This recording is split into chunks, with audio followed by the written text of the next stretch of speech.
Bienvenue dans la troisième partie de notre émission dédiée à la connexion avec l'eau. Nous sommes avec notre invité Xavier. C'est parti. Rebonjour Romain, rebonjour à tous et bienvenue dans la clé numéro 3 pour augmenter votre connexion à l'eau. Cette fois, le but, ça va être d'émettre une intention dans l'eau. Vous prenez un verre d'eau ou un récipient avec de l'eau, vous le posez devant vous, vous l'observez un petit peu, et moi je vous conseille de la goûter une première fois avant de mettre l'intention dans l'eau et de la goûter après pour voir s'il n'y a pas eu une différence. Ok. Donc, Ça c'est atypique comme exercice. c'est pas si atypique que ça parce qu'il y a Masaru Emoto qui a montré ça, tout simplement, en montrant qu'en envoyant différentes vibrations dans l'eau, l'eau se présentait sous une image ou sous un visage différent, plus ou moins imagé. Et du coup, le but de cet exercice, c'est que même si notre sens visuel peut voir une différence sur une photo, nos autres sens, comme le goût ou l'odorat, peuvent changer. Et c'est une façon de faire l'exercice et de voir si ça va avoir un résultat pour toi. Ok. Du coup, pour commencer, prends l'eau et bois une petite gorgée d'eau. Ok, c'est parti alors. Vas-y, c'est parti. Voilà, ça donne, Ok. comme on dit, une baseline de là où en est l'eau maintenant avec toi. D'accord. Maintenant, ce que je vais te demander de faire, en fait, c'est de prendre le verre dans tes mains Ok. et d'essayer d'imaginer que tu as une boule d'énergie qui est liée à cette eau qui rayonne, comme un petit soleil D'accord. dans tes mains. Et donc, tu laisses passer ces rayons de lumière dans tes doigts, à la surface de ta peau, à l'intérieur de tes petits muscles, tes tendons, tes os, dans les poignets, l'avant-bras, le coude, le biceps, les triceps, l'épaule. Et souvent quand tu arrives dans l'épaule, c'est ce qui se passe là, le cœur se met à se connecter. Sachez que le cœur émotionnel est lié au sens, le chakra du cœur est lié au sens du toucher. Voilà. Maintenant il suffit juste de rajouter une touche d'amour de l'eau que tu as, ou la joie que tu as, voilà, petit sourire de Bouddha, exactement. Et à ce moment-là, de formuler une intention positive. Donc, comment je pourrais devenir meilleur en ceci, en cela. Vous pouvez juste après aimer l'eau. Et je vous conseille de le faire ça en apnée parce que ça va changer vos apnées. Moi, en tout cas, toutes mes plus belles perfs, c'est ce que j'ai fait en apnée, mes petites perfs à moi.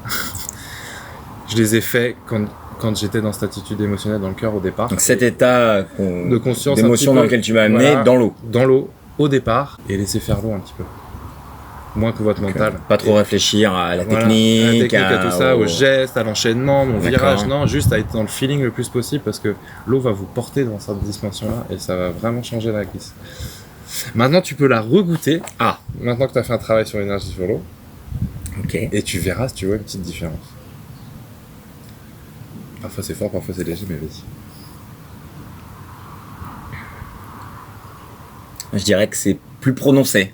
Ah. Là où il y avait une neutralité T'as absolue. pris un peu de force. Ouais. Ok. Là où c'était totalement neutre la première fois, là... Là, il y a un peu de relief. Ouais, c'est ce que je dirais. Bon bah voilà, mais en fait, en même temps, c'est juste gustativement, mais tu peux donc te rendre compte que la vibration de l'eau a juste changé. Voilà Romain pour ce petit jeu à faire, à refaire, à faire avec différentes eaux, à faire avec du vin aussi, D'accord. des bières, tout ce qui contient de l'eau, vous pouvez le faire. Super. Voilà mon Romain. Top. Je voudrais que tu me dises s'il y a un sujet sur lequel tu éveilles les apnéistes qui viennent à ta rencontre par rapport à une idée reçue qu'on pourrait avoir dans ce milieu. Alors moi j'ai une petite histoire à raconter rapidement, mais j'ai été surpris effectivement en allant en Égypte à Dahab de voir des gens comme Stéphane Toureau ou d'autres grands champions aller à 70 mètres, 80 mètres comme ça. Je me suis dit mais c'est obligé, ces gens il faut qu'ils soient dans la conscience, il faut être dans l'amour de l'eau, dans l'écoute de l'eau.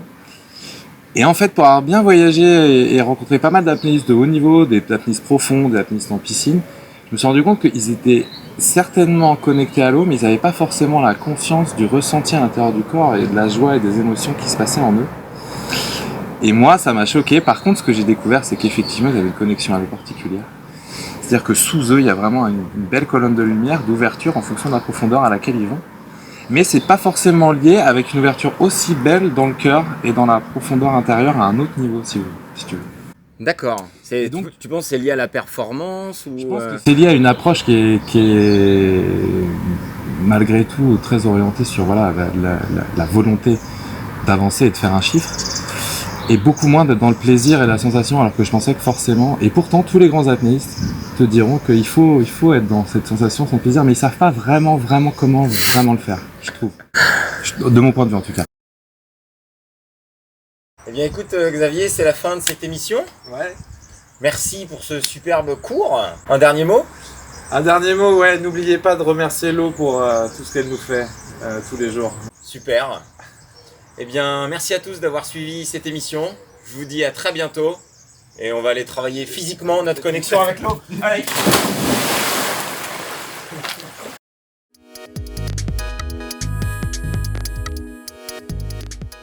Oh, ça le fait, non? Trop bien, trop bien. Ouais, c'est nickel.